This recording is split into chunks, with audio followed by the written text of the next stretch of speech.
When we think of military strategy, we default to a specific image: violent collision. We imagine a clash of opposing forces, where victory is determined by physical pressure applied until the other side breaks. This is the doctrine of Karl von Clausewitz, the Prussian theorist who built the modern Western military academy. Clausewitzian war is an act of force. The primary mechanism for achieving an objective is the absolute destruction of the enemy's army in a decisive battle. Sun Tzu's The Art of War functions as a sophisticated cognitive framework for systems management. It focuses on the manipulation of the opponent's decision-making and the fluid dynamics of complex environments. The text establishes a high standard for strategic dominance. Supreme excellence consists in breaking the enemy's resistance without fighting. Clausewitz instructs a general to locate a physical center of gravity and crush it. Sun Tzu instructs the strategist to dismantle the enemy's alliances, their psychological will, and the strategy itself, neutralizing the threat before forces ever meet. While written for the era of chariots, this framework scales precisely to contemporary high-stakes environments. As systems grow more complex, Sun Tzu's focus on the cognitive and informational becomes the primary currency of power. The architecture of nuclear deterrence serves as a modern validation of this theory. Mutually assured destruction is a strategic state where victory is achieved entirely through the avoidance of kinetic friction. Atomic arsenals secure a nation by paralyzing the opponent's decision-making calculus. They achieve strategic objectives through positioning and the creation of psychological paralysis. In a nuclear framework, a weapon completes its mission by existing in a silo. Detonating that weapon represents a failure of the strategy. Power in this system lies in the structural setup rather than the application of force. Dominance is maintained by the credible threat of unacceptable damage, manipulating the adversary's choices without deploying a single soldier.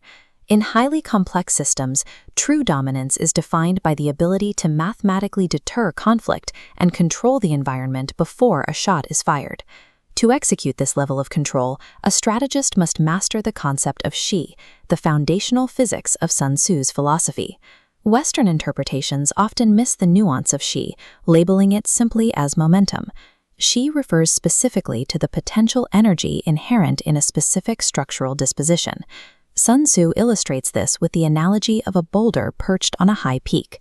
It requires almost no effort to unleash, but once moving, it generates unstoppable power derived from its initial position. The victory is determined by the systemic setup established long before the actual conflict begins. The strategist does not fight the current. They utilize the gravity of the situation. This victory is derived from the physics of the system itself. It is not something demanded from the individual effort of soldiers or the grit of employees. This ancient model of potential energy maps directly onto the behavior of modern corporate monopolies.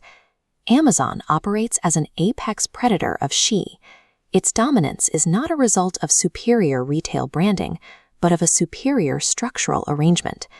Amazon's true power lies in its fulfillment network, an invisible infrastructure dictating the flow of the market. By compressing delivery times to mere hours, they change the competitive gravity, establishing a position where the environment favors their operations and penalizes all others. This massive infrastructure forces competitors to fight an uphill battle on Amazon's heavily fortified terrain, where the costs of competing exceed the potential for profit. Dominance is the result of constructing an infrastructure that makes competition mathematically impossible from the start. Survival in a volatile and complex environment requires more than a strong position. It requires an adaptable form.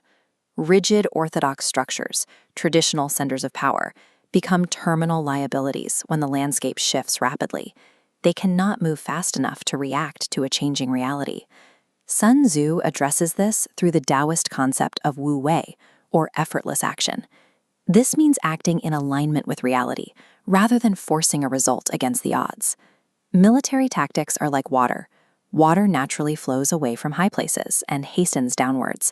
It avoids the rigid obstacle and finds the path of least resistance. This fluidity is managed through the dialectic of Zen, orthodox action, and Qi, unorthodox or surprise action. Zen and Qi are not static categories, but an endless combinatorial cycle. The goal is to induce cognitive dissonance in the opponent, keeping them in a state of exhaustion as they attempt to counter an ever-shifting shape. The collapse of Blockbuster illustrates the danger of a rigid form when faced with fluid competition. Blockbuster was constrained by its physical store footprint and its reliance on late fees. This was its Zhang, its orthodox center, and it was too heavy to move. Netflix acted as formless Qi. It bypassed retail entirely through mail-order and eventually pivoted into digital streaming, changing its shape as technology evolved. This adaptation shifted the terrain, turning Blockbuster's core real estate strength into a fatal financial liability.